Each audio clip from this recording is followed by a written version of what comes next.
बिस्मिल्लाहिर्रहमानिर्रहीम। अस्सलाम वालेकुम। आवाज़ आ रही है? आवाज़ और स्क्रीन का फीडबैक दें, फिर इंशाल्लाह हम 1-2 मिनट में इसको कंटिन्यू करेंगे। सर दोनों चीज़ें ठीक है। जी सर, ठीक है, थैंक यू। Okay sir.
बिस्मिल्लाहिर्रहमानिर्रहीम।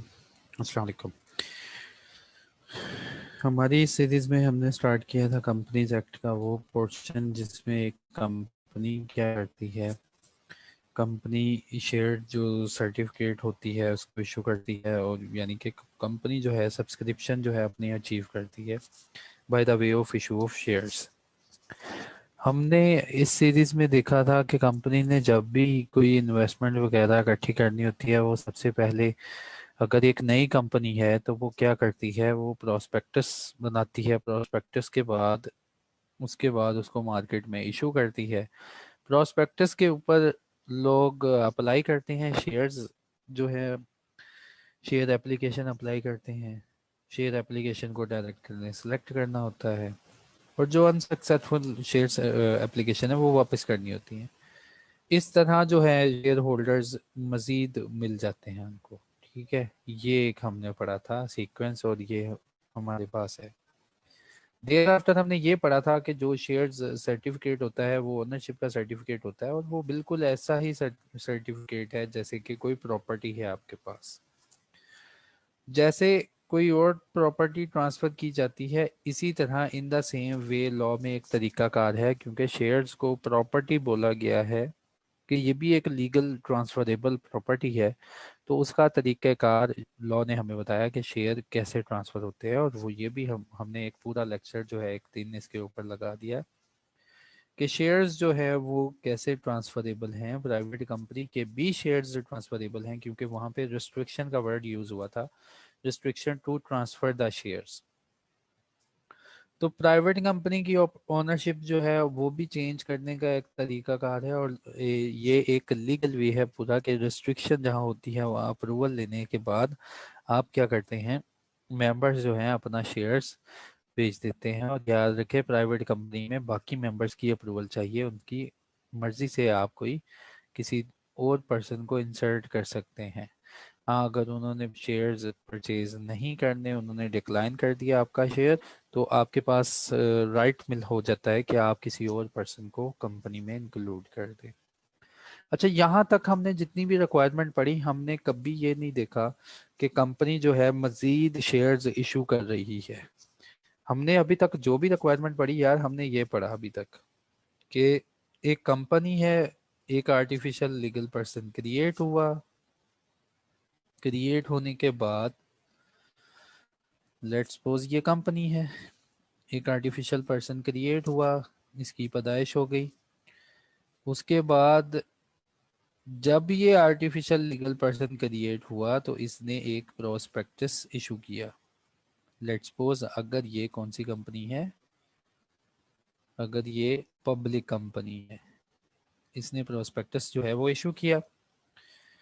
इशू करने के बाद इसके पास जो है, हमें पता है शेयर एप्लीकेशंस, प्रोस्पेक्टस में मौजूद हैं, लोगों ने वो सब्सक्राइब की और शेयर एप्लीकेशंस के नतीजा में इसके पास आ जाते हैं शेयर होल्डर्स। इस सारे तरीक़ेकार को कहते हैं आईपीओ, इनिशियल पब्लिक ऑफरिंग। ऐसी ऑफरिंग जिसके ज़रिए पब्लिक ये जो पब्लिक कंपनी अपने जो है नए मेंबर जो कि ताज़ा मेंबर होते हैं उनको इकट्ठा करती है। और ये तब आईपीओ यूज़ किया गया कि इनिशियल पब्लिक ऑफरिंग है, कि ये पहली पब्लिक को ऑफरिंग है, इसलिए इसको बोल दिया जाता है आईपीओ। कि अभी कंपनी बनी थी तो इसने मार्केट में प्रोस्पेक्टस इशू किया और शेयर होल्डर्स इसके पास आ गए हैं। अब हमने नेक्स्ट वन पढ़ना है further issue of share capital. कि लेट्स सपोज अगर फ्यूचर में या कुछ दिनों के बाद दोबारा अगर कंपनी को कोई कैपिटल चाहिए तो वो किन लोगों से इकट्ठा करना है और लॉ की क्या रिक्वायरमेंट है दोबारा जो है सब्सक्रिप्शन कब इकट्ठी करनी है। आईपीओ होने के बाद कंपनी के पास एक लॉ ने कहा राइट है कि वो दोबारा अगर उसने कोई प्लान कोई सोचा है या कोई काम करना चाहती है और चाहती है कि मेरे मेंबर इंक्रीज हो जाए या मेरे पास इन्वेस्टमेंट इकट्ठी हो जाए, तो ये जो आर्टिफिशियल लीगल पर्सन है इसको एक इख्तियार दिया गया कि आप दोबारा मार्केट में जो है कैसे और किस तरीके से और किस पीरियड के बाद अनाउंसमेंट करेंगे कि हमने दोबारा शेयर इशू करने हैं। ठीक है, तो पहला समझ आ गया होगा आप लोगों को आईपीओ क्या है, क्योंकि पूरा हमने जो भी मैंने आपको पढ़ाया पीछे जो भी एक दो लेक्चर थे वो आईपीओ के ऊपर थे कि कब जो इनिशियल जो है आर्टिफिशियल लीगल पर्सन क्रिएट हुआ और उसके बाद उसने क्या किया प्रोस्पेक्टस इशू करके शेयर होल्डर्स को इकट्ठा कर लिया, initial public offering. There after अगर ऐसे आर्टिफिशियल लीगल पर्सन को यानी कि कंपनी को दोबारा कोई ज़रूरत है या दोबारा कोई इसने प्लान सोच लिया जिसमें इसको मजीद इन्वेस्टमेंट चाहिए या इसको मजीद शेयर होल्डर चाहिए, तो देयर आफ्टर उसको कहते हैं further issue of share capital. Further issue of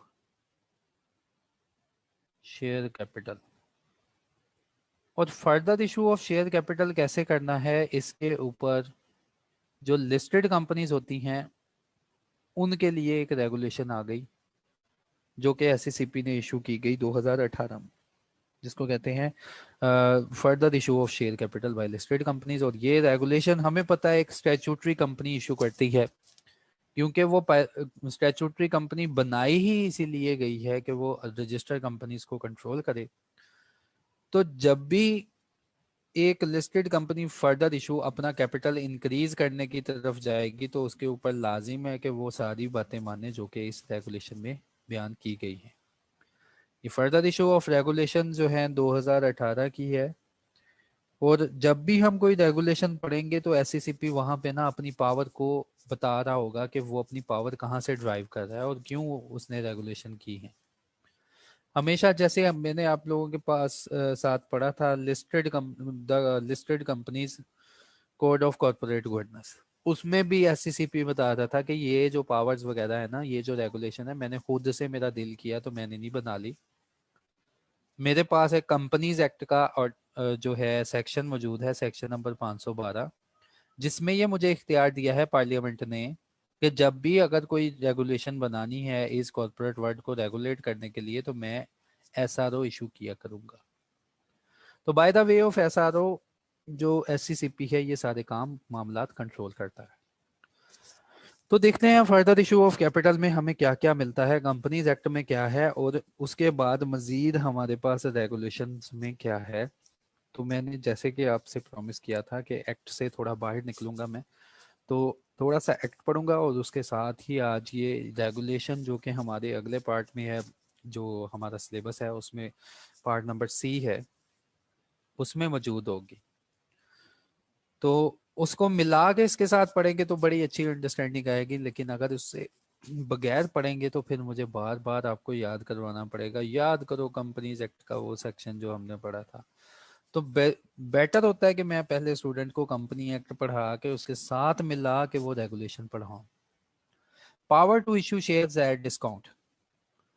देखिए further issue of share capital में सबसे पहला सेक्शन जो मैं आपको पढ़ाता हूँ वो है सेक्शन नंबर 82 कि कंपनीज के पास पावर है कि वो शेयर इशू कर सकती हैं एट डिस्काउंट के ऊपर।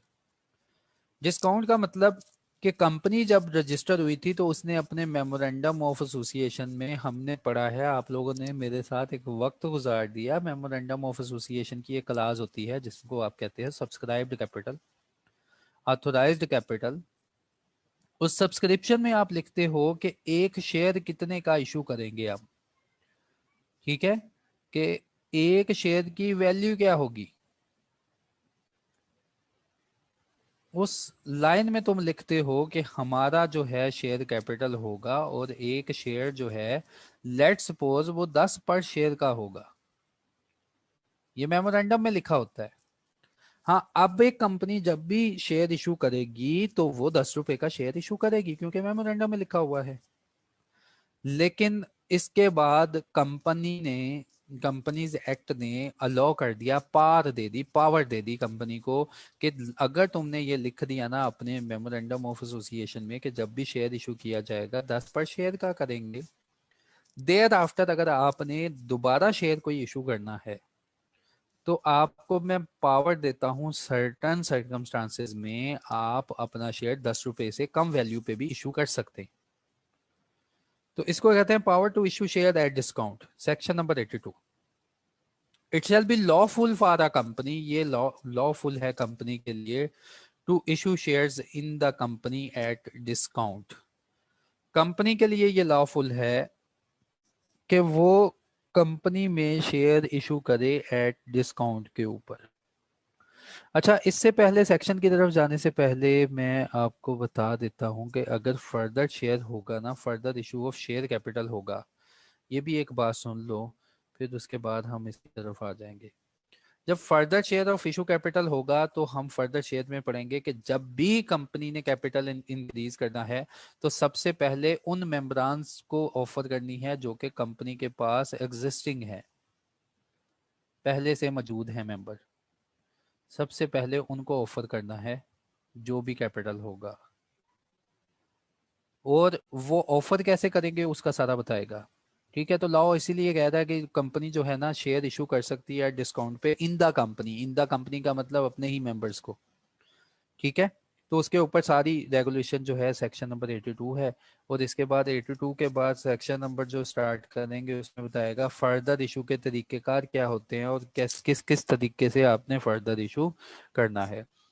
तो it shall be lawful for the company to issue share in the company at discount provided that, लेकिन अगर इस पावर को अचीव करने के लिए कुछ चीजें चाहिए तुम्हें। सबसे पहले the issue of shares at discount must be authorised by the special resolution.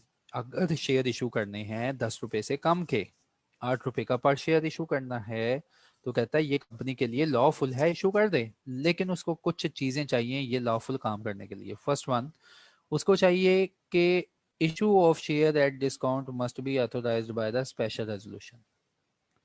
Issue जो है उसको अप्रूव करवाना है स्पेशल रेजोल्यूशन से। अच्छा, स्पेशल रेजोल्यूशन में फिर लॉ कहता है क्या बातें करनी है तुमने।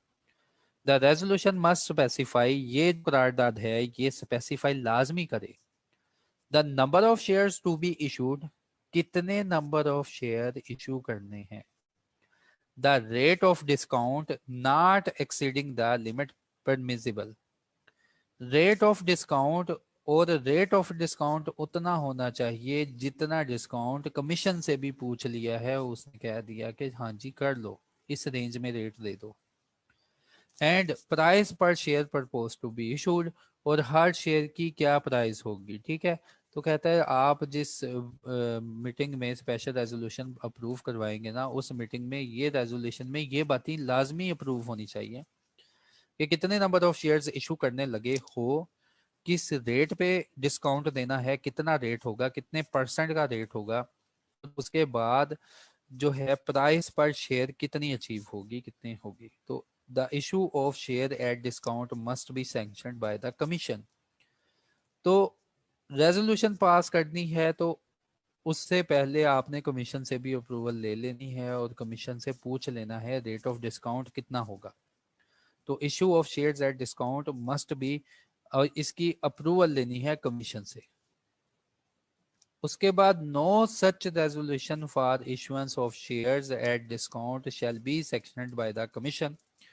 तो जब कंपनी एक रेजोल्यूशन पास कर लेती है तो कमीशन जो है ऐसी रेजोल्यूशन को कभी भी उन्होंने कहा अप्रूव नहीं करेगा इफ द ऑफर प्राइस पर share in the specified resolution is less than. अब तुम्हें बताएगा कि अगर एक कंपनी ने एक रेजोल्यूशन पास कर ली कि हाँ जी अब आइंदा हमें 500 शेयर्स की ज़रूरत है और ये 500 शेयर्स 10 रुपए का एक शेयर है, लेकिन हम ये चाह रहे हैं कि डिस्काउंट पे 10% डिस्काउंट पे शेयर जो है वो इशू किए जाएं। तो इसका मतलब 500 शेयर्स हैं, 10% डिस्काउंट का मतलब 9 रुपये पर शेयर। तो वो 10% डिस्काउंट अचीव करना चाह रहे हैं, इसके लिए उन्होंने ये देखो ये रेजोल्यूशन पास की, बैठ के फैसला कर लिया। अब ये रेजोल्यूशन पास हो गई, लेकिन क्या रेजोल्यूशन पास होते ही कंपनी जो है शेयर इशू कर देगी? तो नहीं यार, कंपनी शेयर इशू नहीं करेगी जब तक ये इशू सैंक्शन नहीं हो जाएगा किसकी तरफ से, कमीशन की तरफ से। कमीशन जो है अपनी अप्रूवल का ठप्पा नहीं लगा देगा। तो जब ये कमीशन के सामने रेजोल्यूशन जाएगी, एससीसीपी के सामने रेजोल्यूशन जाएगी, तो लॉ ने कह दिया एससीसीपी सुन लो, तुमने कभी भी इनको इजाजत नहीं देनी जब तक ये काम ना पूरे हों। क्या काम ना हो? इन केस ऑफ लिस्टेड कंपनी, कहता है अगर लिस्टेड कंपनी की तुम्हारे सामने रेजोल्यूशन आ गई है ना, तो तुमने देखना है 90% of the volume weighted average daily closing price of the share for the 90 days prior to the announcement of the discount of issue. वो कहता है जी नो सच रेजोल्यूशन, इसको ऊपर मिला के पढ़ेंगे फिर मैं आपको समझाऊंगा। No such resolution for issuance of shares at discount shall be sanctioned. कहता है कभी भी इशुएंस और शेयर की रेजोल्यूशन तुमने पास नहीं करनी bye the commission if the offer price, जो ऑफर प्राइस ये 9 रुपए, ठीक है, जैसे एक रेजोल्यूशन पास कर दी लिस्टेड कंपनी ने कि आम तौर पे तो 10 रुपए का शेयर इशू होता है हमारा, गौर से सुनना इस बात को, आम तौर पे 10 रुपए का शेयर इशू होता है, लेकिन हम चाहते हैं 9 रुपए का शेयर इशू करना। इसको इधर साफ करके भी बना लेते हैं। ये एक लिस्टेड कंपनी, इसने एक रेजोल्यूशन पास की और इस रेजोल्यूशन में ये करार पा गया कि आने वाले वक्त में हमने 500 शेयर्स इशू करने हैं। आम तौर पे शेयर इशू होता है 10 रुपए का, लेकिन हम डिस्काउंटेड प्राइस पे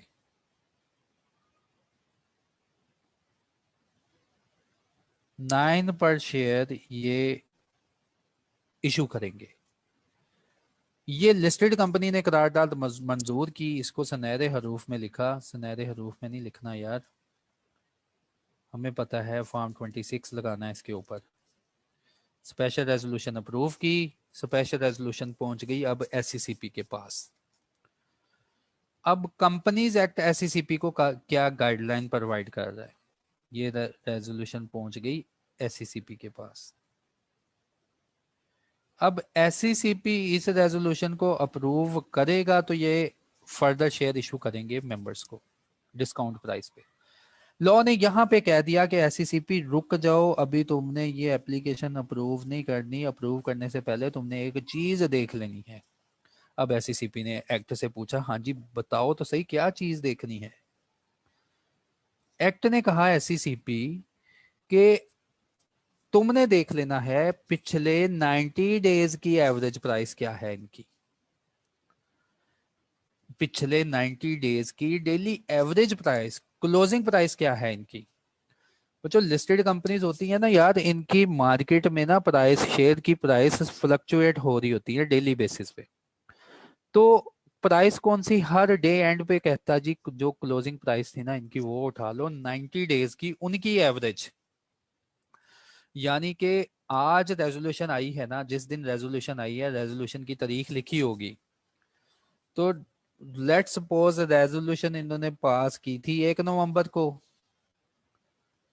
तो लॉ कहता है 1 नवंबर की रेजोल्यूशन है एससीसीपी, तुम ना पिछले 90 दिनों की इनकी प्राइस उठाओ जो क्लोजिंग प्राइस है स्टॉक एक्सचेंज में।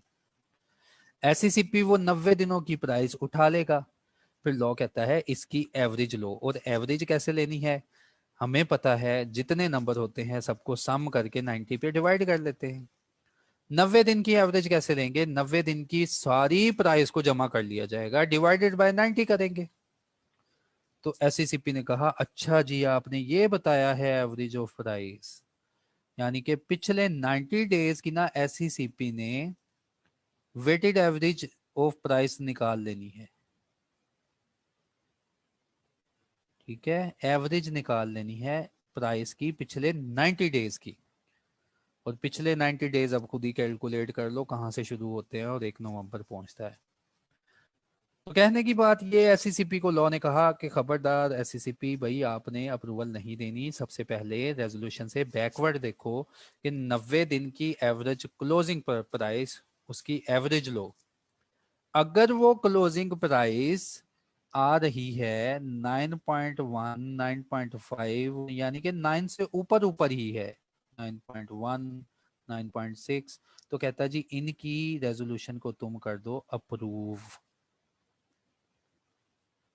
ठीक है, एससीसीपी को कह दिया कि तुमने कभी भी वो रेजोल्यूशन पास नहीं करनी जब तक तुम पिछले 90 दिनों की एवरेज प्राइस ना उठा लो। और 90 दिनों की एवरेज प्राइस ली गई पिछले 90 दिनों की, तो वो डिस्काउंटेड प्राइस से कहता अगर ज्यादा आ रही है तो प्रूव करना, नहीं तो इनको वापस भेज दो। अब शायद आपको ये समझ आ जाएगी, बड़ा अच्छा फिक्रा लिखा हुआ है उन्होंने।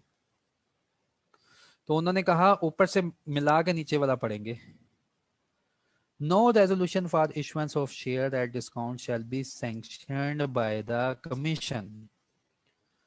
लॉ ने कह दिया एससीसीपी तुमने कभी भी इजाजत नहीं देनी शेयर्स को डिस्काउंट पे इशू करने की। इफ द ऑफर प्राइस पर share, if the offer price पर शेयर, 9 रुपए पर शेयर जो ऑफर किया हुआ है, स्पेसिफाइड इन द रेजोल्यूशन, जो कि रेजोल्यूशन में भी स्पेसिफाई है, is less than, is less then in case of listed company, in case of listed company 90% of the volume weighted average daily closing price of the share for the 90 days to the commencement of the discount issue। यानी कि यार इसका ये मतलब है कि इस case में वो अप्रूव नहीं करेगा, क्योंकि क्योंकि नॉट अप्रूव करेगा क्योंकि मेंशन प्राइस वेटेड एवरेज से कम आ रही है। मेंशन्ड प्राइस जो वेटेड एवरेज निकाली उससे कम आ रही है, एससीसीपी इसको अप्रूव नहीं करेगा।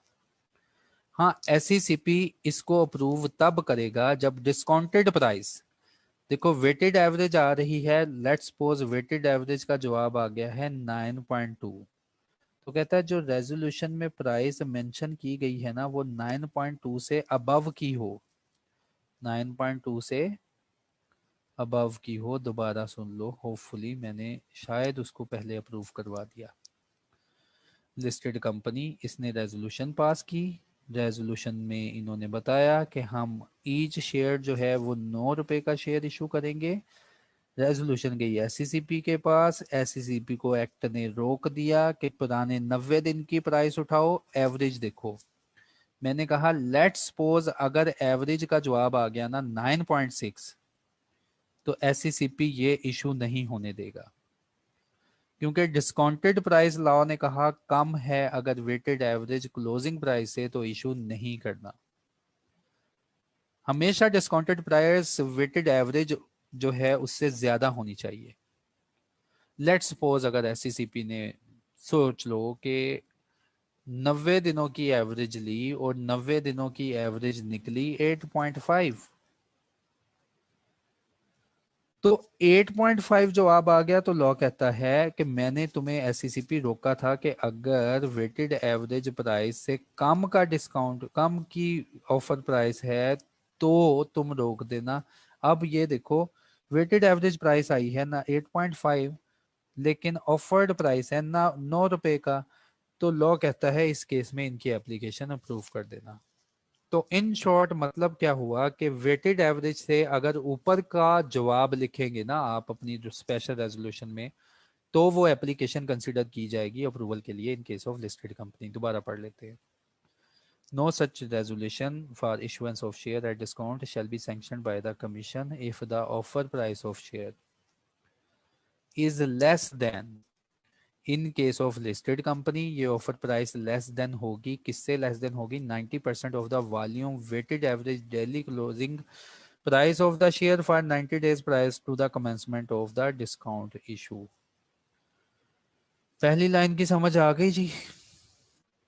वो कहते जी जब आपने डिस्काउंट का इशू करना है ना, तो पिछले 90 दिनों की प्राइस ले लो और एसईसीपी की एप्लीकेशन ना अप्रूव करना अगर जो प्रपोज्ड प्राइस है, अगर जो प्रपोज्ड प्राइस है, if the mention price is less than the 90 दिन की 90 एवरेज, ठीक है, 90 दिन की प्राइस की average. In case of other than listed company, अगर वो कोई और कंपनी है, लिस्टेड कंपनी के अलावा भी तो कोई कंपनी होती है ना दुनिया में, जैसे सॉरी पब्लिक कंपनी है, अगर उसने अपना कैपिटल इंक्रीज करना है और वो भी जो है शेयर इशू दोबारा करने जा रही है, तो लॉ ने कहा कि उनकी ब्रेकअप वैल्यू, ब्रेकअप वैल्यू क्या होती है? ब्रेकअप होती है total assets divided by the number of shares. In case of other listed companies, breakup value per share based on assets, based on assets. और कहता है जी एसेट्स जो होने चाहिए ना कम अज कम रीवैल्यूड तो कर लेने हैं, लेकिन नॉट लेटर देन 3 years के। या share value based on discounted cash flows. Discounted cash flows का मतलब आजकल आप लोग एम में तो पढ़ते ही होंगे ना, उसमें डिस्काउंटेड कैश फ्लोज कि आप एक प्रोजेक्शन बनाते हो, फ्यूचर में हमें इतने इतने फायदे होने हैं, उन फ्यूचर को फिर आप बैकवर्ड डिस्काउंट करते हो, तो उन डिस्काउंट को, उन फ्यूचर के फायदों में से डिस्काउंट निकालने के बाद आज की वैल्यू कैलकुलेट करने के बाद आप पर शेयर उसको यानी कि पूरे शेयर पे उसको तकसीम कर दोगे, तो वो डिस्काउंटेड पर शेयर निकल आएगी।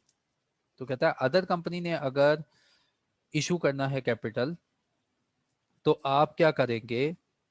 आप ब्रेकअप वैल्यू निकालेंगे, और वो ब्रेकअप वैल्यू किस पे बेस करेगी? एसेट्स पे बेस करेगी जो कि रीवैल्यूड हुए होंगे नॉट लेटर देन 3 years के। या आप पर शेयर वैल्यू निकालोगे based on discounted cash flow की बेसिस पे। तो ये एसईसीपी को लॉ ने हुक्म दे दिया कि एसईसीपी आपने कभी भी रेजोल्यूशन पास नहीं करनी जब तक ये अपने आप को तसल्ली ना दे दो। लिस्टेड कंपनी है तो स्टॉक एक्सचेंज से 90 दिनों की प्राइस उठाओ, अगर वो 90 दिनों की प्राइस ज्यादा निकल आई ना जो रेजोल्यूशन की प्राइस में है, तो रेजोल्यूशन फेल हो जाएगी, एससीसीपी उसको पास ही नहीं कर पाएगा। हाँ, जो दूसरी कंपनी है लॉ कहता है इनकी फाइनेंशियल स्टेटमेंट्स देखो, इनकी ब्रेकअप वैल्यू निकाल लो कि एक शेयर के एवर्स कंपनी के पास कितने एसेट्स पड़े हुए हैं। अगर मेंशन्ड प्राइस ज्यादा है इस प्राइस से, अगर मेंशन्ड प्राइस ज्यादा हुई इस प्राइस से, तो डिस्काउंट अप्रूव करेंगे। अगर मेंशन प्राइस उन्होंने कहा लेस देन है इस प्राइस से, तो डिस्काउंट पे शेयर इशू करने की इजाजत नहीं मिलेगी। फिर उसने उस लॉ ने कह दिया कभी भी company not less than 3 years have been left, कि कम अज कम या 3 साल तो तुम्हें मौजूद कंपनी को होना चाहिए दुनिया पे, फिर वो ये काम कर सकती है। लॉ ने कहा कि हर वो कंपनी जिसका जन्म हो जाता है हमारे थ्रू, आते ही मार्केट में ना चली जाए कि पहले आईपीओ इशू किया उसके बाद फौरन बाद अगले साल डिस्काउंट पे इशू करना बैठ गई। तो उन्होंने कहा, लॉ ने कह दिया कि कंपनी ये काम कर सकती है, लेकिन कम से कम 3 साल का बिजनेस ऑपरेशन होना चाहिए और वो प्रॉफिटेबल होना चाहिए। ठीक है, कंपनी के पास हिस्ट्री हो 3 साल के प्रॉफिट्स की, तो ये कंपनी ये काम कर सकती है। उसके बाद approval of commission shall not be required by the listed company for issuing shares at a discount if the discounted price is less than the 90% of the par value of par value। उन्होंने कहा जी कि अगर par value से आपकी discounted price कम है तो listed company को तो लिस्टेड कंपनी को कमीशन की अप्रूवल की रिक्वायरमेंट नहीं है। Director and sponsor of listed company shall be required to subscribe their portion of proposed issue. क्योंकि हमें पता है कि कंपनी ने जब भी नया कैपिटल इशू करना है अपने एग्जिस्टिंग मेंबर को पहले ऑफर करना है, एग्जिस्टिंग मेंबर को पहले ऑफर करना है, क्योंकि आगे भी हम पढ़ लेंगे further issue of share capital में। तो कहता है जी जब भी ये डिस्काउंट पे इशू होगा ना तो सबसे पहले डायरेक्टर्स जो होंगे वो अपना हिस्सा डालेंगे। Director and sponsor of listed company shall be required to subscribe their respective share. ठीक है, उन्होंने कहा जी proposed issue at volume weighted average daily closing of price of share for 90 days prior to the announcement of the discount issue where company has passed special resolution authorizing the issue of shares at discount, it shall apply to the commission where applicable। उसके बाद कहा issue of share at discount shall not deem to be the reduction of capital। तो आगे हम पढ़ेंगे कि एक company lawfully कैसे जो है अपना शेयर कैपिटल रिड्यूस कर देती है। जिस तरह कंपनी के पास आर्टिफिशियल लीगल पर्सन के पास इख्तियार है कि अपनी इन्वेस्टमेंट को इंक्रीज करने का उसके पास इख्तियार है, इसी तरह इन्वेस्टमेंट को रिड्यूस करने का भी उसके पास इख्तियार है। ठीक है, तो उसको बोलते हैं रिडक्शन ऑफ शेयर कैपिटल, वो एक अलहदा कहानी है। तो लॉ ने कहा डिस्काउंट पे शेयर इशू करने का मतलब ये नहीं होता reduction of share capital. Reduction की एक अलहदा कहानी है, वो हम बाद में पढ़ेंगे वो होती क्या है भी हमारे सिलेबस में। हर प्रोस्पेक्टस जो इशू होगा उसके ऊपर आप फाइनेंशियल स्टेटमेंट्स लगाएंगे और आप बताएंगे पर्टिकुलर लिखेंगे कि कितना डिस्काउंट अलो किया गया था। अगर कोई वायलेशन की गई तो लेवल बहुत मोटा अप्लाई किया गया, लेवल नंबर 3 की पेनल्टी इम्पोज करेंगे। इन केस ऑफ लिस्टेड कंपनी फिर उन्होंने दोबारा कह दिया कि डिस्काउंट जो है वो अलाउ करेंगे अगर मार्केट प्राइस लोअर देन है par value of shares for continuous period of past 90 days trading immediately preceding the date of announcement of by the board. तो ये लिस्टेड कंपनी के लिए उन्होंने एक रिक्वायरमेंट लिख दी। तो अब हमें पता चल गया कि कंपनी जो होती है डिस्काउंट पे शेयर्स को इशू कर सकती है।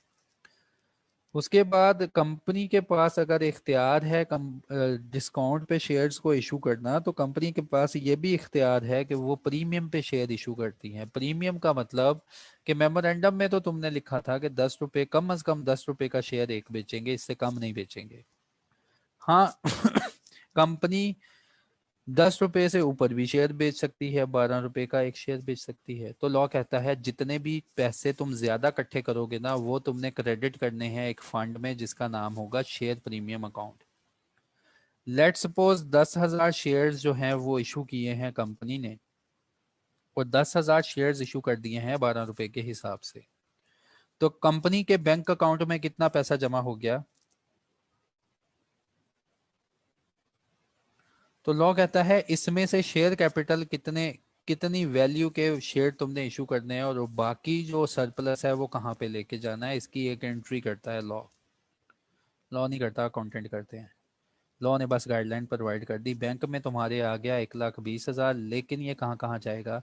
ये जाएगा शेयर कैपिटल में, ये जाएगा शेयर प्रीमियम में। शेयर कैपिटल में जाएगा, 10 रुपए का एक शेयर था उसकी पार वैल्यू ही जाएगी।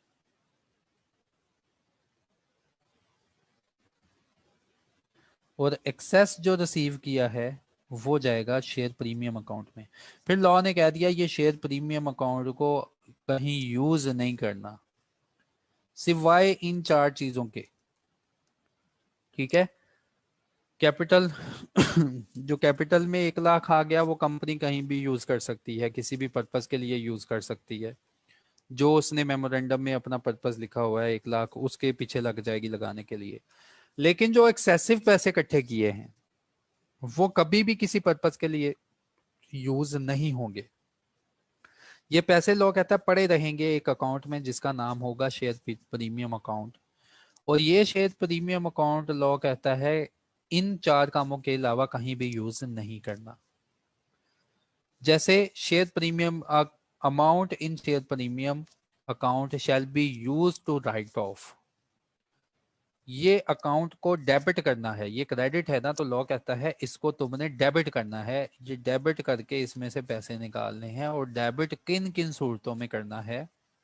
लॉ कहता है पहली कंडीशन जब प्री कमेंसमेंट एक्सपेंडिचर होते हैं कंपनी के। प्री कमेंसमेंट एक्सपेंडिचर का मतलब जब कंपनी का कयाम नहीं होता, company in phase of incorporation होती है, तो कंपनी के ऊपर कुछ ना कुछ अखराजात लग रहे होते हैं।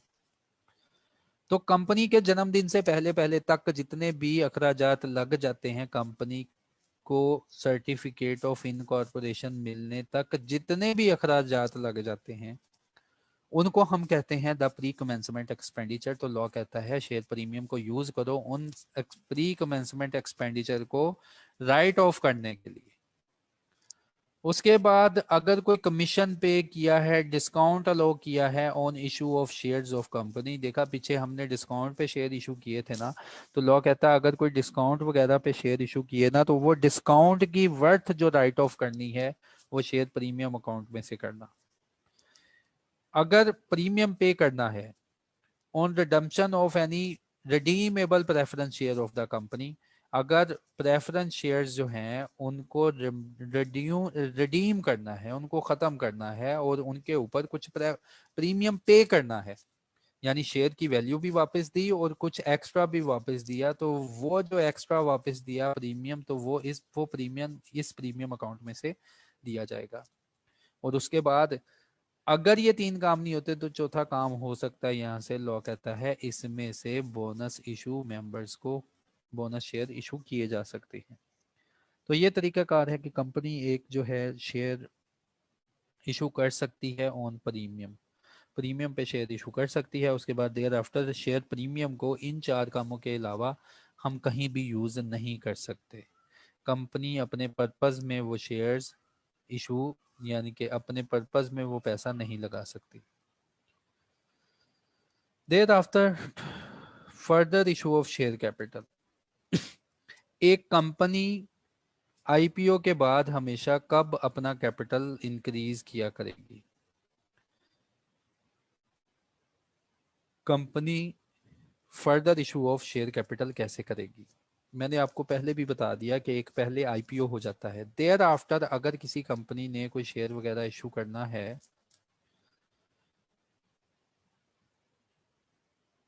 देयर आफ्टर अगर किसी कंपनी ने further share of issue capital करना है तो उसके ऊपर क्या रिक्वायरमेंट है, उसके ऊपर डिटेल से रिक्वायरमेंट है और इवन के रेगुलेशन भी आ गई। अब इनको जरा ध्यान से देखना। फर्दर इशू ऑफ कैपिटल, उन्होंने कहा आप अपना कैपिटल मजीद बढ़ा सकते हैं। कैसे बढ़ा सकते हैं? Where the directors of the company, let's suppose इसकी एक एग्जांपल लेते हैं यार, ये कंपनी है, ये XYZ एक आर्टिफिशियल लीगल पर्सन है। हमें पता है आर्टिफिशियल लीगल पर्सन के पीछे कौन मौजूद होता है? इतने ज्यादा शेयर होल्डर्स, ठीक है, इतने ज्यादा शेयर होल्डर्स। और हमें पिछले चैप्टर पढ़ने से पता भी चला है कि आर्टिफिशियल लीगल पर्सन की जो डिसीजन मेकिंग है वो शेयर होल्डर ट्रांसफर कर देते हैं डायरेक्टर्स को कि हमने तो डेली नहीं ना आना, हम जा रहे हैं, अब जो पर्पस लिखा हुआ है मेमोरेंडम में उसको बैठ के अचीव करो, उसके लिए डिसीजन मेकिंग करो। अब डायरेक्टर्स ने सोचा कि हम ना, यार लेट्स सपोज हमारे बिजनेस में लिखा हुआ है, लॉजिस्टिक का काम लिखा हुआ है, जो मैं मोस्टली एक एग्जांपल दे देता हूँ, लॉजिस्टिक का काम। डायरेक्टर्स ने सोचा कि हमारी बसेस हैं वो किसी और बस स्टैंड पे खड़ी होती हैं, क्यों ना हम अपने बस स्टैंड क्रिएट करें। अब डायरेक्टर को इस काम के लिए मोटा ताजा पैसा चाहिए, या तो वो कंपनी के पास पैसा पड़ा होगा, या कंपनी जो है वो पैसा कहां से लाएगी? बैंक से लोन लेगी, यहाँ कंपनी क्या करेगी, डिबेंचर्स इशू करेगी, कर्जा लेगी गारंटी के ऊपर। और लोन लेना या डिबेंचर इशू करना, इसका नुकसान ये होता है कि सूद लाजमी पे करना है हर साल के एंड पे। तो एक और वे है, डायरेक्टर्स क्या करते हैं, शेयर होल्डर्स को बताते हैं कि हम ना एक प्रोजेक्ट लगाने लगे हैं, हमारे अपने स्टैंड होंगे, फिर हमें किसी को रेंट नहीं देना पड़ेगा, तो वो बस वगैरह जो है ना, जो भी हमारा काम है वो स्मूथ हो जाएगा, प्रॉफिट्स भी ज्यादा होंगे। और ये जो मोटी मोटी बसें होंगी ना, ये हमारे स्टैंड पे ही आके खड़ी होंगी। लेकिन इस काम को करने के लिए ना इन्वेस्टमेंट मजीद दरकार है। इन्वेस्टमेंट हमें पता है, या तो कंपनी के पास जी पैसा हो वहां से वो लगा लेंगे, अगर अपना पैसा नहीं है तो बैंक से लोन ले लेंगे, अगर बैंक से लोन नहीं लिया जा सकता तो डिबेंचर इशू कर देंगे। और मैंने कहा ये कॉस्टली होते हैं। और सबसे चीप वे होता है कि दोबारा शेयर इशू कर दिए जाए। फिर लोग कहता है अगर से कंपनी ने इसमें इन्वेस्टमेंट करनी है तो दोबारा शेयर इशू कर दो। लेकिन डायरेक्टर्स वो दोबारा शेयर किसको इशू करेंगे पहले? देखो, डायरेक्टर भी कंपनी के हिस्से ही होते हैं, मेंबर ही होते हैं। वो मेंबर ऐसे होते हैं जो चालाक मेंबर होते हैं, डिसीजन मेकिंग में चले जाते हैं। तो ये डायरेक्टर्स क्या करेंगे, देखेंगे कि इस इन्वेस्टमेंट को दरकार है 2 बिलियन, और 2 बिलियन के लिए वो शेयर इशू करेंगे। सबसे पहले वो प्रपोजल देंगे कंपनी के एग्जिस्टिंग मेंबर्स को, सबके सामने एक करारदाद रखी जाएगी कि भाई हम ना ये प्रोजेक्ट लगाना चाहते हैं, और ये प्रोजेक्ट में इतनी मोटी इन्वेस्टमेंट रिक्वायर्ड है, और आपसे गुजारिश है कि आप कंपनी के मेंबर हैं और आपका ही फायदा है, हमारा अपना कोई फायदा नहीं, आपका ही फायदा होना है कल को। तो आप ना, हम शेयर इशू करने जा रहे हैं तो आप इसको सब्सक्राइब कर लेना, ठीक है। तो ये होता है further issue of share capital. अगर मेंबर इस बात से शेयर ना सब्सक्राइब करें तो लॉ कहता है डायरेक्टर्स के पास फिर इख्तियार आता है कि वो ये वाले शेयर्स जो होते हैं आम पब्लिक को भी इशू कर सकते हैं, दूसरी पब्लिक को, ठीक है। उनके पास फिर ये चले जाते हैं, लेकिन पहला राइट उन लोगों का है जो कंपनी में पहले से मौजूद है। इसको कहते हैं further share issue of share capital. अच्छा, यहां पे एक नए बंदे का मैं कंसेप्ट आपको देता हूं, अंडर राइटर। अंडर राइटर कौन होता है? आपने नाम सुना होगा, अंडर राइटर। जो लिस्टेड कंपनी होती है ना, वो फर्दर शेयर इशू तब करेगी जब उसके पास एक अंडर राइटर मौजूद होगा। अंडर राइटर कौन होता है? अब देखो, लिस्टेड कंपनी के डायरेक्टर ने ये सोचा कि इन्वेस्टमेंट करनी है, मेंबर्स ने भी ये रजामंद हो गए, हमने इन्वेस्टमेंट करनी है, जितने शेयर ये सब्सक्राइब कर सकेंगे कर लेंगे, बाकी शेयर्स किधर जाएंगे? तो लोग कहता है वो पब्लिक को दे दो। हाँ, अगर पब्लिक ने भी वो शेयर सब्सक्राइब ना किए तो कौन शेयर सब्सक्राइब करेगा? तो लॉ कहता है एक ना अपने लिए अंडर राइटर भी अरेंज रखना। अंडर राइटर कौन होते हैं? ये ना कंपनी को एक कसम दे देते हैं, कंपनी को एक ना तसल्ली दे देते हैं। लेट सपोज 2 बिलियन के शेयर्स थे, जो है 1 बिलियन सब्सक्राइब हो गया कंपनी के अंदर, 1 बिलियन मजीद बच गया, वो अवाम को इशू करना है अब। तो लॉ कहता है, हम आगे जाके पढ़ेंगे कि अंडर राइटर पहले अरेंज कर लेना। अंडर राइटर कौन होता है? ये एक ना कंपनी को कसम खा लेता है, कंपनी से अल्लाह की कसम उठा लेता है कि यार सच में मैं तुम्हारा साथ दूंगा, अगर पब्लिक ये 1 बिलियन सब्सक्राइब नहीं ना करेगी तो मैं कर दूंगा, ठीक है। लेकिन पहले पब्लिक को शेयर इशू किए जाएंगे, अगर पब्लिक नहीं ना सब्सक्राइब करेगी तो मैं सब्सक्राइब कर लूंगा। लेकिन ये कसम कोई फ्री नहीं उठाता, इसके लिए वो मोटा ताजा कमीशन खाता है। तो on the basis of commission, commission इसके साथ तय हो जाता है कि 1 बिलियन अगर हमारे पास बच गया, वो पब्लिक को इशू करना है, पब्लिक नहीं सब्सक्राइब करेगी तो तुम सब्सक्राइब करोगे। अगर पब्लिक नहीं सब्सक्राइब करती तो ये फिर मैदान में आ जाता है। लेकिन याद रखो, ये अपनी कसम उठाने के लिए एक कमीशन कंपनी से चार्ज करता है, जिसको हम बोलते हैं अंडरराइटिंग कमीशन। और अंडर राइटिंग का काम मोस्टली बैंक्स करते हैं या कोई इंस्टीट्यूशन बने होते हैं जो कि अंडर राइटिंग पे काम करते हैं। और इनका पर्पज ही यही होता है कि मार्केट में अगर कोई कंपनी जाना चाह रही है तो उसको कसम दे देते हैं, हाँ अगर पब्लिक ने शेयर सब्सक्राइब नहीं किए तो कोई मसला नहीं, हम करेंगे, लेकिन हमें कमीशन भी चाहिए होगा, इसको बोलते हैं अंडर राइटर कमीशन। तो यार ये सारा मैंने तुम्हें सेटअप बता दिया कि कैसे एक कंपनी जो है एक काम कर रही होती है और अचानक उसे ज़रूरत पड़ती है कि हम फर्दर शेयर की तरफ चले जाएं, मजीद जो है अपना कैपिटल इंक्रीज करें। क्योंकि मैंने आपको बताया ना लॉजिस्टिक का काम कर रहे थे, पहले हमारी बसेस किसी और के स्टैंड पे जाके खड़ी होती थी, उसको हम हर मंथली पे करते थे। तो हमने सोचा क्यों ना हमारे अपने स्टैंड हों, हमारी बसेस हमारे स्टैंड पे खड़ी होंगी, हमारे अखराजात बचेंगे, एसेट्स भी क्रिएट हो जाएंगे। लेकिन उसके लिए हमें पता है ज़मीन भी खरीदनी है, फिर अच्छा सा माहौल, एसी वगैरह, चेयर्स वगैरह भी लगाना है, स्टाफ भी हायर करना है, तो इन्वेस्टमेंट चाहिए। तो उसके लिए ये सारा सेटअप है। अब मैं पढ़ाऊंगा तो तुम्हें कोई डिफिकल्टी नहीं होगी कि क्या मसला था कंपनी को, क्यों फर्दर शेयर इशू है, और मेंबर्स को क्यों है, फिर ये अंडर राइटर कहाँ से क्रिएट हो गया, और ये क्या चीज़ है अंडर राइटर। तो अंडर राइटर का भी कंसेप्ट आपको क्लियर हो गया कि अंडर राइटर कंपनीज होती हैं कोई ना कोई। Where the directors decide to increase the share capital of the company by the issue of further share। Director को जरूरत थी क्योंकि आप लोगों ने उनको पावर दी हुई थी कि तुम मेमोरेंडम का काम करने के लिए कुछ भी कर लेना पाकिस्तान में। तो डायरेक्टर ने क्या किया, डिसाइड किया कि यार अब हमें शेयर कैपिटल इंक्रीज करना चाहिए by issue of further share capital.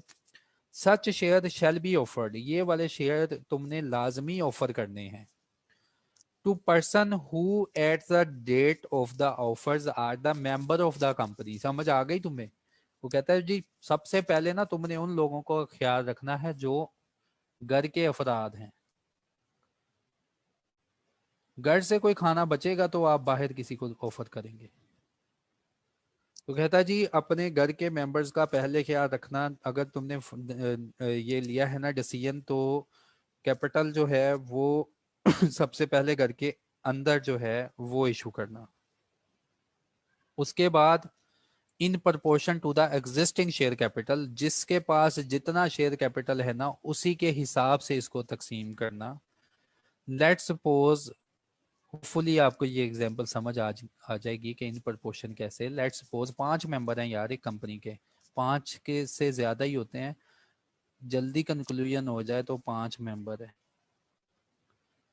तो 5 मेंबर, इसके 300 शेयर्स हैं, इसके 200 शेयर्स हैं, इसके 150 शेयर्स हैं, इसका 101 शेयर है। अब टोटल शेयर्स देख लो कितने बनते हैं, ये 500, ये 650, 750, और लेट्स सपोज इतने शेयर्स बनते हैं। तो जब भी कंपनी एक ऑफर देगी कैपिटल को इंक्रीज करने की, तो कौन सी बेस बनाएगी, ये बेस बनाएगी। लेट्स सपोज कंपनी ने कहा हमने मजीद जो है 500 शेयर या 600 शेयर इशू करने हैं, तो ईच मेंबर का कितना राइट होगा। लेट्स सपोज 500 फर्दर इशू करने हैं, तो इसकी बेस बनेगी 751, तकसीम होके जो फैक्टर आएगा सबसे मल्टीप्लाई करेंगे, वो हर एक का राइट निकल आएगा कि इसने इतने सब्सक्राइब करने, इसने इतने सब्सक्राइब करने, इसने इसने इसने इतने।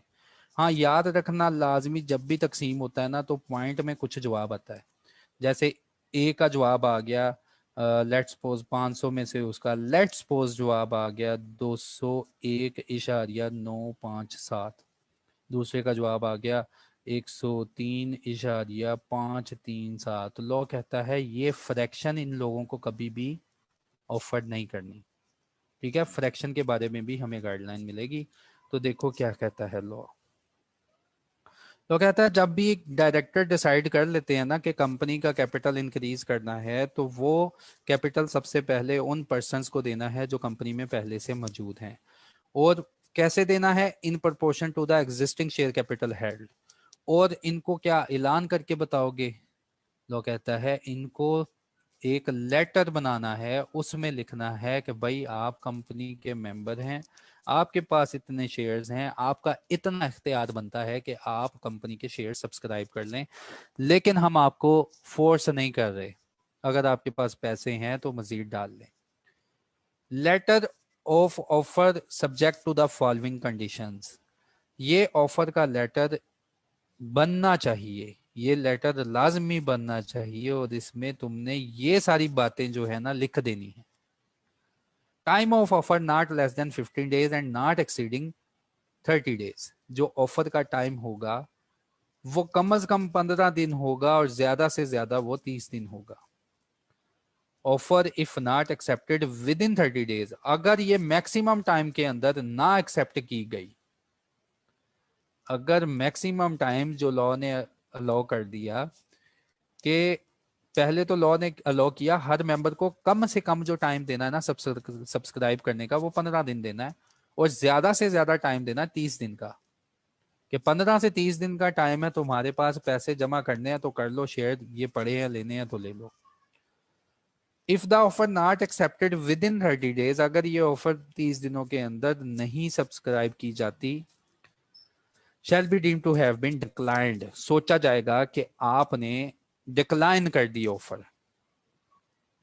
The letter of offer duly signed by at least 2 directors, फिर ये जो भी खत लिखेंगे जिसमें लिखा होगा कि आपकी इतनी इंटाइटलमेंट है और आप जो है 17 दिन के अंदर, ठीक है, और मैक्सिमम कितने दिन होते हैं 30 दिन होते हैं, इसके अंदर ऑफर सब्सक्राइब कर लें। उस लेटर के एंड पे कौन बंदे साइन करेंगे? At least 2 directors. Letter of offer shall be dispatched to all the existing members before the commencement of the period for acceptance through the registered post, courier or electronic mode etc। उन्होंने कहा जब भी period शुरू होने लगेगा उससे पहले ये लेटर लोगों के हाथों में पहुंच जाना चाहिए। Copy of letter of offer shall also be sent to the registrar of the company। Registrar के पास आपने ये ऑफर लेटर लाजमी इशू कर देना है। इफ होल, अगर सारी की सारी offer or any part of share offer is declined or not subscribed, उन्होंने कहा सारी की सारी ऑफर डिक्लाइन हो जाए और यहाँ कुछ हिस्सा बच जाए या कुछ हिस्सा सब्सक्राइब हुआ, कुछ शेयर बच गए, डायरेक्टर क्या करेंगे? डायरेक्टर में with in a period of 30 days from the close of offer allot such shares as in such manner as they deem fit। ठीक है, तो लॉ ने इख्तियार दे दिया फिर डायरेक्टर्स को, फिर तुम्हारी मर्जी है ये शेयर्स कहाँ पे प्लेस करने हैं, किसको बेचने हैं। In case of listed company, any member not interested to subscribe, अगर लिस्टेड कंपनी है और लिस्टेड कंपनी में कोई मेंबर अगर इंटरेस्टेड नहीं है इस ऑफर में, may exercise the right to renounce the share to any other person। Listed company में अगर अल्लाह करे मुझे खत मिल गया कि आपके पहले हमारे पास कोई 5,000 शेयर पड़े हैं, मुबारक हो, खुशियां मनाओ कि आपको हम मजीद जो है 300 शेयर्स अलाउ कर रहे हैं, तो लिस्टेड कंपनी के पास जो शेयर होल्डर होगा, कहते हैं अगर उसको ये खत मिल गया तो उसके पास ये पावर होगी कि वो खत जो है किसी और को ट्रांसफर कर दे कि यार ये राइट मुझे मिला था, ये लो मैं ये अपना राइट तुम्हें बेच रहा हूं, तुम मेरी जगह शेयर परचेज कर लेना। ठीक है, तो लिस्टेड कंपनी के मेंबर्स को ये इख्तियार दे दिया गया कि खत तो तुम्हारे नाम आया था लेकिन तुम ये खत किसी को बेच सकते हो। तो लिस्टेड कंपनी का काम अच्छी तरह चलता रहे तो लॉ ने कहा डायरेक्टर्स के अलावा जो मेंबर्स होते हैं वो अपना खत आगे बेच सकते हैं, और मेंबर्स जो होते हैं अल्लाह के नाम पे ही नहीं आगे इशू कर देते राइट अपना। हमने टैक्स में भी पढ़ा होगा राइट भी बिक जाता है और उसकी भी कुछ ना कुछ टैक्सेशन होती है। तो वैल्यू ऑफ राइट जो है वो बेच दिया तो लिस्टेड मेंबर्स के पास इख्तियारात है। तो यार यहाँ तक था कि कंपनी ने अगर कोई शेयर वगैरह इशू करना है तो एग्जिस्टिंग मेंबर्स को करना है। अगर कंपनी ने वो शेयर मेंबर्स सब्सक्राइब नहीं करते अदर देन लिस्टेड कंपनी, तो डायरेक्टर्स के पास इख्तियारात आ जाते हैं कि वो इन शेयर्स को जो डिक्लाइंड होते हैं उनको जो है मार्केट में इशू कर दें। और जितने जो लिस्टेड कंपनी के मेंबर्स होते हैं उनको ये इख्तियार होता है कि खत रिसीव हो गया है तो वो खत को रिजेक्ट कर दें या वो खत किसी को आगे बेच दें कि राइट तो मेरा था लेकिन ये मैं तुम्हें दे रहा हूँ। अब देखो गवर्नमेंट ऑफ पाकिस्तान की तरफ से इशू किया गया securities exchange commission of Pakistan का नोटिफिकेशन। सिक्योरिटी एक्सचेंज कमीशन जब भी कंपनीज के ऊपर रेगुलेशन इशू करती है तो इसकी आदत है ये एसआरओ इशू करता है, स्टैट्यूटरी रेगुलेटरी ऑर्डर, इसको बोलता है स्टैट्यूटरी नोटिफिकेशन। उन्होंने बताया कि सिक्योरिटीज एक्सचेंज कमीशन की पावर, देखो ये इशू करने से पहले ना उसने सबको बता दिया कि भाई एससीसीपी ने अपने दिल से ये काम नहीं किया। एससीसीपी को ना एक पावर रेफर की थी सेक्शन नंबर 512, जिसको आप मिला के पढ़ें 58 और 83 तुमने अभी मेरे साथ पढ़ा कि एससीसीपी फिर कहता जी बड़ा ही खुश है कि आप लोगों को नोटिफाई कर रहा है कि वो एक रेगुलेशन इशू करने जा रहा है। और जैसे कि ये 2018 में इशू हुई तो इसको कह दिया गया the listed company further issue of share capital. नहीं, ये लिस्टेड कंपनी नहीं, ये सारी कंपनीज के लिए है जो भी फर्दर इशू करेगा, सॉरी। उन्होंने कहा these regulation shall be called companies further issue of share regulation 2018 की। उन्होंने कहा ये जो भी रेगुलेशन है इसका आज के बाद ये नाम होगा। अच्छा, क्वेश्चन की तरफ बाद में आएंगे, पहले मैं थोड़ा सा क्लोज कर लूं। शॉर्ट टाइटल एंड कमेंसमेंट, उन्होंने कहा जी इस जो भी रेगुलेशन है इसका नाम आज के बाद होगा further issue of share regulation 2018। ये एक साथ ही दुनिया में आ गई थी रेगुलेशन, और ये रेगुलेशन देख लो यार उसी पे अप्लाई हो रही है जो मैंने तुम्हें बताया था। फर्दर इशू करना है शेयर कैपिटल, यानी कि आपने आईपीओ के बाद आपने दोबारा अपना कैपिटल इंक्रीज करना है, फर्दर इशू करना है। और फर्दर इशू कैसे होता है कैपिटल, उसके तरीकेकार है। अपने मेंबर्स को दोबारा शेयर इशू करना उसको बोलते हैं राइट शेयर्स, उसको बोलते हैं राइट इशू। मेंबर ने रिजेक्ट कर दिया, अवाम को वो शेयर इशू किए गए तो उसको बोलते हैं अदर देन राइट शेयर्स। फिर उसके बाद कंपनी के पास शेयर प्रीमियम पड़ा हुआ था या सरप्लस कोई पड़ा हुआ था, उसमें से शेयर्स इशू किए तो ये वहां भी अप्लाई होगा बोनस शेयर्स। और अगर कंपनी ने अपने एम्प्लॉयज को शेयर्स इशू किए, कंपनियां ऐसा भी करती हैं ना, अपने एम्प्लॉयज को लालच देती हैं, एम्प्लॉयज खुश हो जाओ, खुशियां मना लो, तुम भी ओनर बनने जा रहे हो, और ये लो हर एक को एम्प्लॉयज को सस्ते दामों शेयर्स बेच देते हैं। तो इस वे से भी वो खुशियां मना के अपना शेयर कैपिटल इंक्रीज कर लेते हैं। और उसके बाद कंपनी बाज दफा अनाउंस करती है प्रेफरेंस शेयर्स कि आप ऑर्डिनरी शेयर्स के अलावा हम इशू करने जा रहे हैं प्रेफरेंस शेयर्स, जिनके राइट्स ज्यादा होंगे और उनके ऊपर सबसे पहले डिविडेंड अनाउंस किया जाएगा, तो वो होते हैं प्रेफरेंस शेयर्स। तो लॉ ने कह दिया कि भाई जी फर्दर इशू जो होता है ना इन तरीकों से हो जाता है। उसके बाद यार आपने ना इसकी डेफिनेशन नहीं छोड़नी, ये डेफिनेशन मैं आपके सुपुर्द कर रहा हूं, क्योंकि ये सारी डेफिनेशन आपको आती हैं, आप पढ़ेंगे आपको समझ आ जाएगी। याद रखना यार, मैंने अपने बच्चों से पूछा है, 2 या 3 जो हैं एमसीक्यूज के पेपर गुजर गए हैं, उसने कहा सर कंपनीज एक्ट से तो पूछता ही है, लेकिन ये जो उसने कहा था ना रूल्स पढ़ के आना, रेगुलेशन पढ़ के आना, तो कहता है जी वो ये रूल रेगुलेशन की ना डेफिनेशन में से कोई एक आधा एमसीक्यू लाजमी छेड़ता है। तो यार आप ना एक नजर इन एमसीक्यूज को देख लेना ताकि तुम्हारे नंबर ना कटें, तुम्हें एमसीक्यूज अच्छी तरह सॉल्व करने आ जाएंगे। कन्वर्टेबल सिक्योरिटी का मतलब तुम्हें पता होगा, ठीक है। तो एक नजर ना इन डेफिनेशन को पढ़ लेना, उसके मुताबिक कन्वर्टेबल सिक्योरिटी क्या है, फर्दर इशू क्या है। वो जैसे कि लेट्स सपोज वो कहता है जी फर्दर इशू वो है जो सेक्शन नंबर 83 में बयान किया गया, लेकिन इसमें आईपीओ नहीं आता। आईपीओ का क्या मतलब है कि पहली ऑफरिंग, जो हमने पिछले हफ्ते में की थी पहली ऑफरिंग। तो सब डेफिनेशन को ना हर रोल की आइंदा मैं आपको बताऊं या ना बताऊं, अजान हो रही है जरा।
बिस्मिल्लाहिर्रहमानिर्रहीम।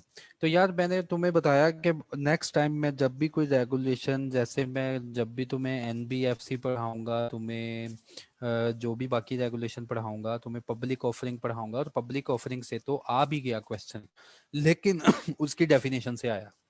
ठीक है, डेफिनेशन जितनी भी रेगुलेशन की होंगी, क्योंकि डेफिनेशन हर रेगुलेशन के स्टार्ट पे होती है कि हमारा मतलब क्या है इन चीज़ों से, वो डिफाइन कर देते हैं। तो तुमने ना ये जो डेफिनेशन है ना, इनको अच्छी तरह एक नज़र देख लेना, एक नज़र देख लेना तो तसल्ली हो जाएगी। एक नज़र देख लेना ताकि तुम्हारे एमसीक्यू में से नंबर ना कटें। ओके। और एक डेफिनेशन किसी रेगुलेशन की भी उन्होंने लिखवाई है, वो भी मैं तुम्हें स्पेसिफाई कर दूंगा कि ये वाली डेफिनेशन ऑलरेडी लिखवा चुके हैं। तो उन्होंने ये बताया यार, इस रेगुलेशन में ये जो रेगुलेशन एससीसीपी ने इशू की, कि उन्होंने कहा ये जब भी कंपनी ये 5 काम करेगी ना, तो उसको लाजम है उसके ऊपर इसको मानना।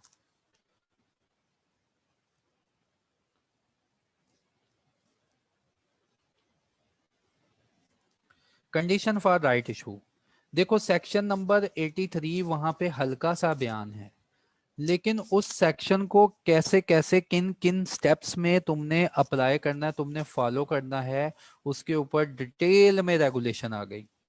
ठीक है, क्योंकि एससीसीपी को बाद में लगा कि सेक्शन नंबर 83 के ऊपर ना हमसे बहुत ज्यादा सवाल जवाब हो रहे हैं, अवाम को पता ही नहीं कि हमने क्या करना है।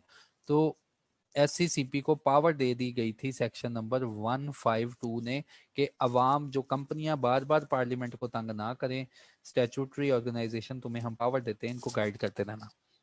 तो उन्होंने कहा condition for right issue, right issue क्या होता है कि यार कंपनी ना अपना कैपिटल इंक्रीज करने लगी है, लेकिन कैसे करने लगी है, अपने एग्जिस्टिंग मेंबर्स को वो इशू करने लगी है, इसको हम कहते होते हैं राइट इशू। तो राइट इशू का क्या मतलब है, कहता है जी subject to the requirement of section number 83, सबसे पहले तुमने रिक्वायरमेंट किसकी पूरी करनी है, सेक्शन नंबर 83 की, जो अभी तुमने मेरे साथ पढ़ा यार, कि डायरेक्टर जो है एक खत लिखेंगे, खत के अंदर लिखेंगे खुशियां मना लो, आपको शेयर आ रहे हैं, आपका राइट बनता है तुम ये शेयर को सब्सक्राइब कर लो, क्योंकि हमने ये पैसा कहीं पे यूज करना है। तो कहता जी सबसे पहले सेक्शन नंबर 83 की बात मानो, उसके बाद तुमने क्या करना है। A company issuing right share shall in addition to the clause of the requirement said section comply with the following requirement। उन्होंने कहा जब भी एक कंपनी अपने मेंबर्स को ये खुशियां मना लो वाला खत भेजेगी ना, तो उसके साथ उन्होंने उसकी रिक्वायरमेंट तो फुलफिल करनी है जो सेक्शन नंबर 83 ने बोला है, लेकिन इसके साथ साथ उसको ये बातें भी माननी पड़ेंगी। सबसे पहले उन्होंने कहा पहली बात, listed company shall not make a right issue with in a year of an issue of capital to the public or further issue of capital through right issue। तो सबसे पहले उन्होंने कहा जी पहली बात, लिस्टेड कंपनी सुन ले हमसे, कि अगर लिस्टेड कंपनी एक बनी है, उसने बनी है, आज कितनी तारीख है, चलो 1 नवंबर है, 1 नवंबर को लिस्टेड कंपनी ने ना आईपीओ क्लोज किया। आईपीओ क्या है, कि पब्लिक लिस्टेड कंपनी अभी बनी है और उसकी पहली सब्सक्रिप्शन आवाम से इकट्ठी कर ली। ठीक है, 1 नवंबर को पहला कैपिटल इन्होंने इकट्ठा किया था। तो इन रेगुलेशन ने कह दिया लिस्टेड कंपनी को जब तक 1 साल नहीं ना गुजरेगा, यानी कि अगला राइट इशू ये कब करेंगे, अगला फर्दर इशू ये कब करेंगे, ये कर सकते हैं 2 नवंबर 2021 को। इस पीरियड के दरमियान उन्होंने कह दिया खबरदार, करना ही नहीं, अलाउ ही नहीं। ठीक है, या 2 नवंबर के बाद, लेट सपोज 10 नवंबर 2021, अगले साल की बात कर रहा हूं, इन्होंने बात मान ली, अच्छा जी हम बात मान लेते हैं, पूरा साल ये देखो कुछ नहीं इशू किया, राइट। ठीक है, 2 नवंबर गुजर गए, अब लिस्टेड कंपनी ने कहा इख्तियार आ गया, चलो जी ये खत भेज दो इनको कि राइट इशू करना है। 10 नवंबर को इन्होंने राइट इशू भेज दिया और 10 नवंबर को मजीद कैपिटल इकट्ठा कर लिया, तो लॉ कहता फिर एक रिस्ट्रिक्शन लग गई कि अगले साल तक दोबारा तुमने अपना कैपिटल इंक्रीज नहीं करना, यानी कि 9 नवंबर 2022 तक तुमने दोबारा कोई ऐसा काम नहीं करना राइट इशू का। ये वो लाइन कह रही है, अब मैं इसको पढ़ूंगा। A listed company shall not make right issue, उन्होंने कहा जी लिस्टेड कंपनी कभी भी राइट इशू नहीं करेगी within a year, within 1 year of an issue of capital to the public. जब वो एक पब्लिक को इशू कर देती है, यानी कि आईपीओ की बात हो रही है, और further issue of capital through right issue. ठीक है, उन्होंने कह दिया। उसके बाद कहता है जी जीना हराम ही नहीं कर देना इस प्रोविजन ने इन लोगों का। हाँ, अगर minimum capital requirement, minimum capital की रिक्वायरमेंट पूरी करनी है ना, और लॉ ने इन्फोर्स कर दिया है, लेट्स सपोज लिस्टेड कंपनी के पास मेंबर्स नहीं है या कम इक्विटी इकट्ठी हुई है, तो ये फर्दर इशू कर सकती है सब्जेक्ट टू सम कंडीशंस। लेकिन right issue specially further capital increase करना, तो उसको कहता है जी 1 ईयर का टाइम है। लेकिन कहता है जी अगर कर सकते हैं, अगर आपको कोई मुश्किलात है और minimum equity paid up capital की रिक्वायरमेंट आपने पूरी करनी हो, तो एक आधे शेयर या जितने भी शेयर तुम्हारे कम हैं उसके लिए तुम फर्दर इशू कर सकते हो। फिर ये टाइम पीरियड कहाँ से शुरू होगा, ये 1 ईयर का टाइम कहाँ से शुरू होगा? उसने कहा ये साल, 1 साल का टाइम जो बताया है ना, ये इसकी काउंटडाउन स्टार्ट हो जाएगी। ये स्टार्ट हो जाएगा गिनना कब से? जब लास्ट डेट होगी पब्लिक सब्सक्रिप्शन की, last date for public subscription of such issue and in case of previous right issue, और ये टाइम स्टार्ट होगा last day for the payment of such previous right issue. तो तारीख बताई यार कि ये साल, ये मैं पहले ही तुम्हें बता चुका हूँ, ये देखो। उन्होंने कहा जी ये जो तारीख है ना कब से स्टार्ट हो जाएगी, इस तारीख से लेकर इस तारीख तक ये रही, ये साल का पीरियड उन्होंने बताया।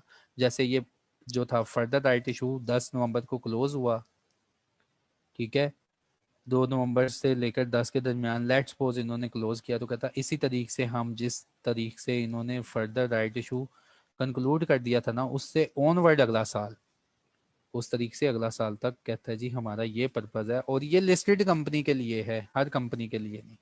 लिस्टेड कंपनी लाजमी ये बात मानेगी। Board shall approve the decision to increase the share capital and said approval shall be considered as right announcement।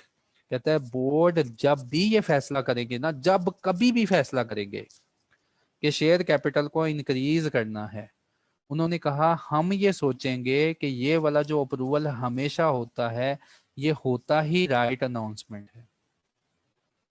यानी राइट अनाउंसमेंट सही अनाउंसमेंट नहीं, राइट अनाउंसमेंट का मतलब राइट शेयर के लिए अनाउंसमेंट है। उसके बाद फ्रैक्शंस, यार ये देखो पीछे कंपनीज एक्ट बताना भूल गया था ना, इन फ्रैक्शंस का क्या करना है। ये देखो, ये देखो 83 में कहीं कोई फ्रैक्शन का नाम नहीं था। उसने कहा था such share shall be offer to the existing member in proportion to the share already held. तो इसने कहीं भी नहीं बताया अब एक मेंबर जिसके 201.959 वोट बन रहे हैं, क्या वो आधा वोट मांगेगा? वो कहेगा नहीं, 9 पॉइंट की बात हुई है ना, तो आधे से ज्यादा जो शेयर है ना वो मुझे तोड़ के दे दो। क्या ये पंगा चल जाएगा? तो इसके ऊपर देखा ना, रेगुलेशन आ गई। एससीसीपी को तंग किया होगा इन कंपनीज ने कि यार ये तो बता दो हमें खुदा का वास्ता कि ये पॉइंट में जो आ रही है ना हमारे साथ मुसीबत, इसको क्या करें। तो इसके लिए फिर रेगुलेशन आ गई। इसके लिए उन्होंने अब यहाँ पे डिफाइन कर दिया कि हम, सेक्शन नंबर 83 कहता है कि जो होती है ना राइट, वो हमेशा जितने आपने शेयर रखे हैं उसकी प्रपोर्शन होती है। हाँ, जो फ्रैक्शंस होंगी, ये उसकी बात अब बताने जा रहा हूं। Fractional share shall not be offered, ये तुम ऑफर ना करना। जितनी भी फ्रैक्शन होंगी ना लेस देन 1, यानी कि जितनी भी फ्रैक्शन होंगी less than a share, shall B consolidated, उनको कहता है जी जमा करते रहना। जितनी भी फ्रैक्शन होगी, हमें पता है रेशो जब बनती है तो जितनी भी फ्रैक्शंस है उन्हें जमा कर लेना, तो डिफरेंस जो है खत्म हो जाता है, उसका जवाब राउंड अप हो जाता है। जितनी भी फ्रैक्शन है कहता है जी तुम ना उनको इकट्ठी करते रहना। वो सारी फ्रैक्शन कहता है वो लाजमी तुम्हारे पास फिर एक शेयर बनेगा। वो शेयर क्या करोगे? कहता वो शेयर तुम ना डिस्पोज ऑफ कर देना। यानी कि मार्केट में बेच देना।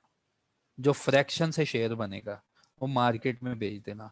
फिर उससे जो पैसे आएंगे ना फ्रैक्शन को बेचने से, वो फिर तुम इन मेंबर्स के दरमियान तकसीम कर देना उस वे से जैसे कि तुम्हारे आर्टिकल में लिखा हुआ है। ठीक है, तो होपफुली मैं ना, चलो अगली प्रीवियस भी पढ़ देता हूँ। तो फ्रैक्शन के ऊपर गाइडलाइन बता दी उन लोगों ने कि कंपनी तुमने फ्रैक्शन के तौर पे परेशान नहीं होना, फ्रैक्शन आई तो सारी फ्रैक्शन को इकट्ठा कर लेना, सारी फ्रैक्शन को इकट्ठा कर लेना। तो इन फ्रैक्शन को जो है ना इकट्ठा करने के बाद वो कहता है जी मार्केट में तुम बेच के जिन जिन के साथ फ्रैक्शन आ रही थी ना उसी हिसाब से उनको पैसे वापस दे दो, लेकिन उस तरीके से देना जैसे कि तुमने अपने आर्टिकल में पहले लिखा हुआ है। डिसीजन ऑफ बोर्ड, जो बोर्ड डिसाइड करते हैं ना मीटिंग में बैठ के कि हमने फर्दर शेयर इशू करना है, वो अपने डिसीजन में लॉ कहता है क्लियरली बताएं। क्या बताना है कि कितना quantum of share, quantum of issue क्या होगा कि लेट्स सपोज अभी हमारे पास शेयर कैपिटल पड़ा है, कितना परसेंट मजीद इसको बढ़ाना है। अगर 100 शेयर पड़े हैं तो 50% बढ़ाना, इसका मतलब 50 शेयर्स का क्वांटम है। इशू का साइज कितना होगा वही, उसके बाद इशू प्राइस कितनी होगी, purpose or justification of right issue. यार तुम्हें याद है ना अभी मैंने तुम्हें एक एग्जांपल पढ़ाई थी कि हमारी बसें जो हैं अब से हमारे ही स्टैंड पे खड़ी होंगी, इस पर्पज के लिए हम ये चाहते हैं इन्वेस्टमेंट इकट्ठी करना। ठीक है, तो वो लाजमी जो है ना अपने लॉ कहता है लिस्टेड कंपनी पर्पस और उसके ऊपर जस्टिफाई भी करेंगे अवाम को कि क्यों हम चाहते हैं कि हमारे पास मजीद कैपिटल इकट्ठा हो जाए। फिर इस इन्वेस्टमेंट का बेनिफिट कंपनी को क्या होगा और शेयर होल्डर्स को क्या होगा, और याद रखो अपने स्टैंड बनाने में कंपनी को रिस्क क्या होगा वो भी बताना है कि नुकसान क्या होगा हमें, वो भी देख लेना है इफ एनी। तो उसके बाद justification for issue of share at par, minimum premium or below par if any applicable, और फिर उसके बाद आपने जस्टिफाई करना है कि शेयर कैसे इशू करने हैं। तो होपफुली मैं ना यार आज यहाँ पे कंक्लूड करता हूँ, कल इंशाल्लाह इन रेगुलेशंस को कंक्लूड करेंगे, ख़त्म करेंगे। अब मैं आपके क्वेश्चंस की तरफ आ जाता हूँ वन बाय वन। अच्छा जी, हाँ जी, आसफ अली, लॉ ने भी यही कहा है यार कि जो ये फ्रैक्शन फ्रैक्शन होंगी ना, ये वाली आसिफ, ये फ्रैक्शन होंगी, तुमने इकट्ठी करके एक शेयर बनाना है और उसको बेच देना है। जितनी भी फ्रैक्शन होंगी, जितने भी इकट्ठा करके रेशो वो इकट्ठी होके लाजमी लॉ कहता है कि कुछ शेयर का जवाब आएगा, वो शेयर मार्केट में बेच देना। अब ये शेयर से जो पैसे आए हैं ना, जिनका राइट बनता है, उनको लॉ कहता है जी पैसे दे दो। अब पैसे कैसे देने हैं, अब सारे क्या खड़े हो जाएंगे मीटिंग के, इन डायरेक्टर्स की जान खाएंगे। इन्होंने पहले अपने आर्टिकल में लिखा होगा कि वो पैसा कैसे देना है इनमें।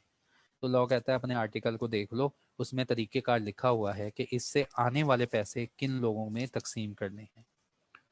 ठीक है, आसिफ का जवाब हो गया। कंसेप्ट ऑफ पार वैल्यू, ठीक है, पार वैल्यू को भी मैं कंसेप्ट ऑफ, इससे पहले है कायनात का क्वेश्चन। सर अगर 2 नवंबर है, सर अगर 2 नवंबर है तो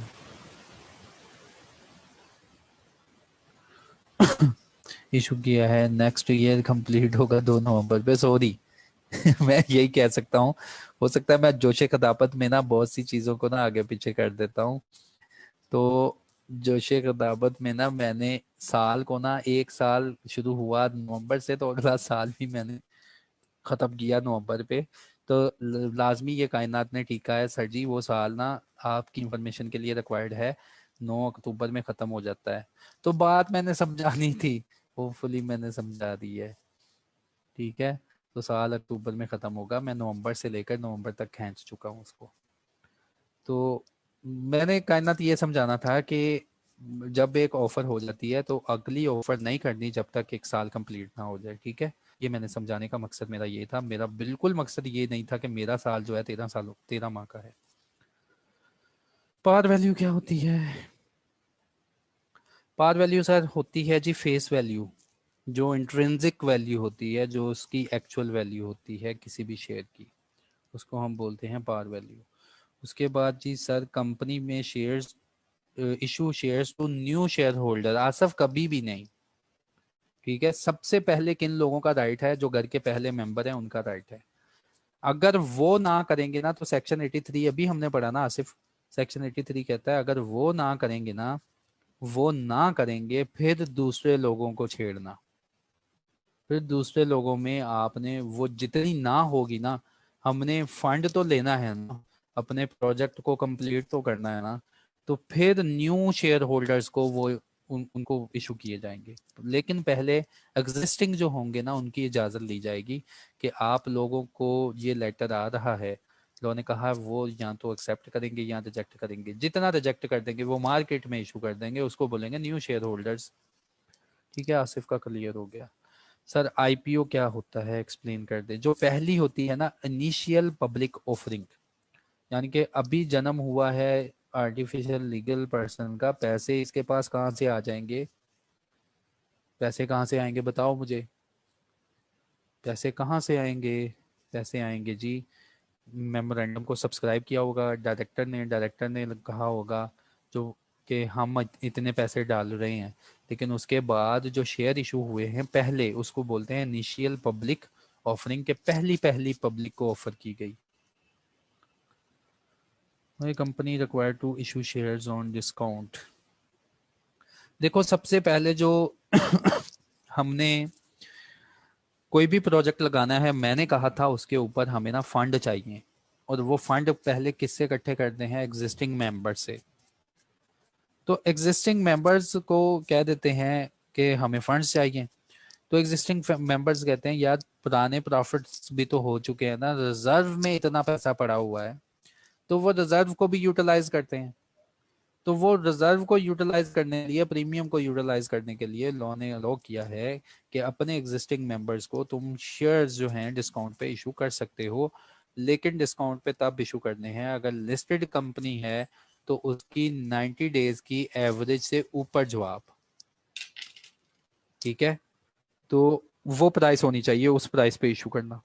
अगर दूसरी कंपनी है तो उसके वेटेड एवरेज जो है वो कैलकुलेट करनी है, उसके सारे जो एसेट्स होंगे रीवैल्यूड, उसको डिवाइड कर देना टोटल नंबर ऑफ शेयर से, ब्रेकअप वैल्यू से।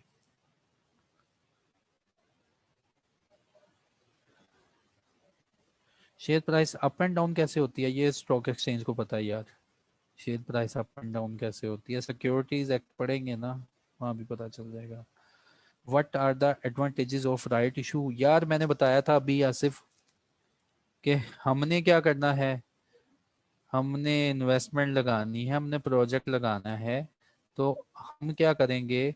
लोन कहा कि आप फिर प्रोजेक्ट लगाने के लिए तीन ही तो तुम्हारे पास वे है ना, बैंक की मिन्ते कर लो, या डिबेंचर्स इशू कर दो। और डिबेंचर्स और बैंक की मिन्ते करने का नुकसान ये होगा कि हर माह तुम्हें सूद देना पड़ेगा फिक्स, प्रॉफिट हो या ना हो। हाँ, शेयर्स जो होते हैं प्रॉफिट नहीं होता तो इनको कुछ नहीं देना पड़ता, ये चुप होके एजीएम पे शोर मचा के घर चले जाएंगे कि क्यों नहीं हो रहा प्रॉफिट। तो कंपनी ने अगर कोई प्रोजेक्ट लगाना है तो उसके पास एक वे है फंडिंग का, क्योंकि आर्टिफिशियल लीगल पर्सन ने अपना पर्पस तो कोई अचीव करना है ना, उसके लिए पैसा तो उसने मांगना है। किससे पैसा मांगे यार?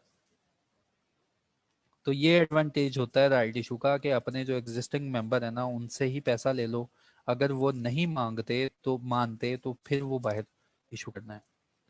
फिर जी सर सबसे पहला सेक्शन नहीं समझ आया, वो तो लेस देन एवरेज प्राइस वाला पॉइंट है यार। उसमें कहा गया है, ये देखो,